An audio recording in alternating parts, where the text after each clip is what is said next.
Uno de los efectos de la conquista española hacia el continente americano fue la eliminación de todo lo que tuviera relación con la cultura prehispánica.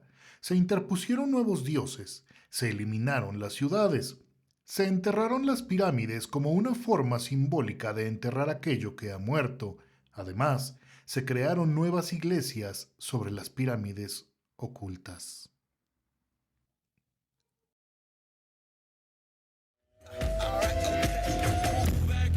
This is the moment, tonight is the night. We'll fight till it's over, so we put our hands up like a ceiling.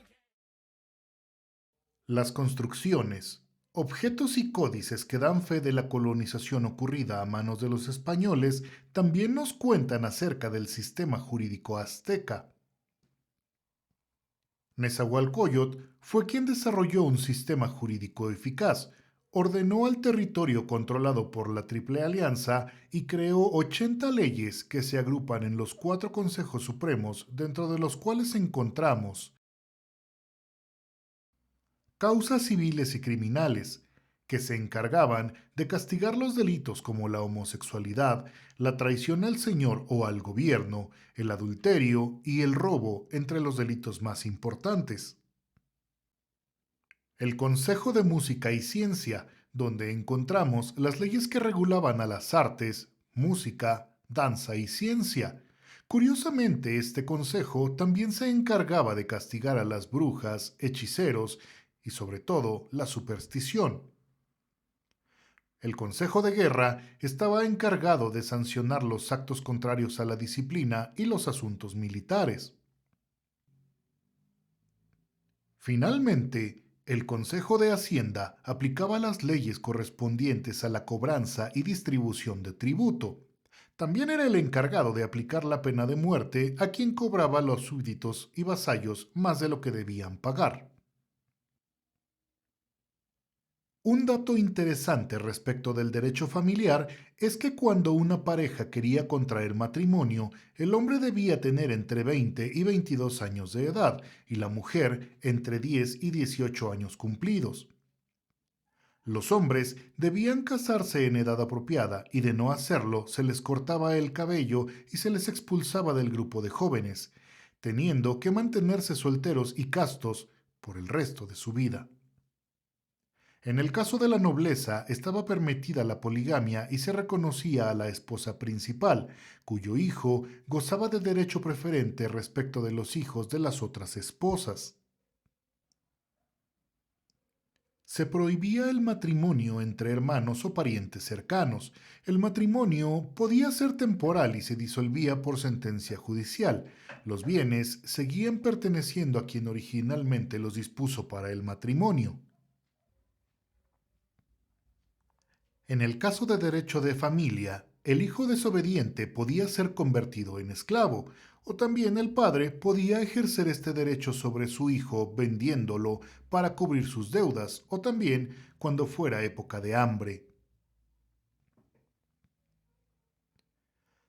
Hoy sabemos que el derecho azteca era predominantemente consuetudinario, y mientras el derecho civil se aplicaba de manera oral, la materia penal era la más desarrollada. Su aplicación se daba por escrito y cada uno de los delitos que se juzgaba debía ser representado mediante representaciones gráficas. El derecho penal azteca podía incluir desde el descuartizamiento hasta la cremación en vida. Existían las penas de estrangulación y decapitación, el machacamiento de cabeza con piedras. En fin, el catálogo era amplio y se adecuaba el castigo al tipo de delito cometido. Si la pena no estaba señalada en la ley, el juzgador tenía plena libertad para aplicar dicho castigo, situación que en el derecho penal moderno se encuentra totalmente prohibida, ya que la prohibición de penas no tipificadas es el eje central del sistema penal acusatorio. Algunos de los delitos y sus castigos eran: por alta traición, aquel que diera asilo a un enemigo debía ser descuartizado y sus bienes confiscados. También se consideraba traición cuando se realizaba galanteo o se cometía adulterio con una mujer del Tlatoani. El aborto estaba prohibido y la mujer que lo llevara a cabo, así como la persona que la ayudara, debían ser castigados con la muerte. En el caso de las lesiones, cuando una persona hería a otra, estaba obligado a pagarle los gastos, así como también podía ser su esclavo. En el caso de dar muerte a un esclavo, quien cometiera este delito se convertía en esclavo del dueño del esclavo muerto, mientras que aquellos que se convertían en esclavos por pena o porque habían sido vendidos por sus padres no tenían derecho de rescate. Si el esclavo contraía nupcias con su ama, quedaba libre. De la misma forma, los esclavos podían tener fortuna y familia. Además, podían obtener su libertad a cambio de dejar a un sustituto.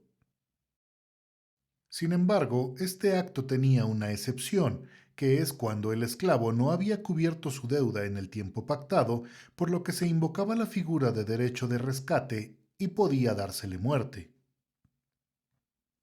En el caso del robo, se castigaba con la muerte o esclavitud en caso de no reponer el bien robado a la víctima, además de hacerles una marca en la frente para que la gente se enterara que eran ladrones. Cuando se cometía un homicidio intencional, se aplicaba la ley talional, es decir, ojo por ojo y diente por diente, por lo que se terminaba con la vida del homicida, excepto en el caso de los menores de edad, a quienes en vez de darles pena capital, se les convertía en esclavos. El derecho azteca estaba motivado por las virtudes, y entre algunas de sus costumbres encontramos que las casas no tenían puerta, lo que significaba la honradez de la comunidad. Si los delitos se cometían por imprudencia, operaba la figura de indemnización.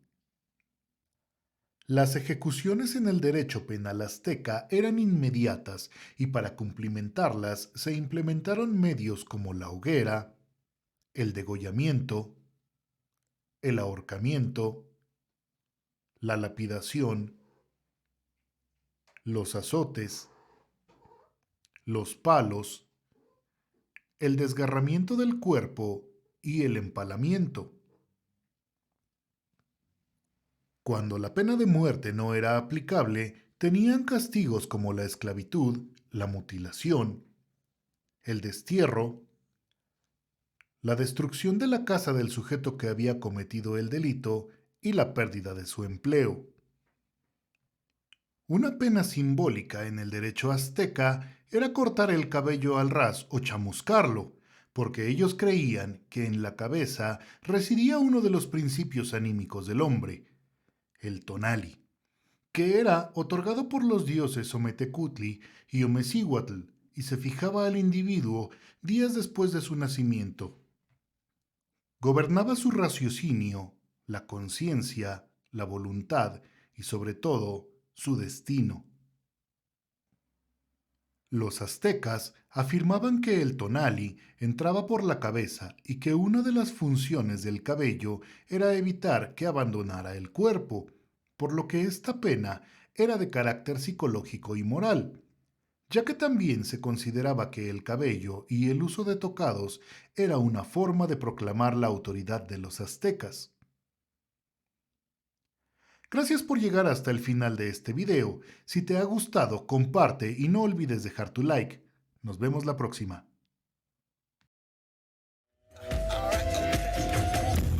This is the moment, tonight is the night. We'll fight till it's over. So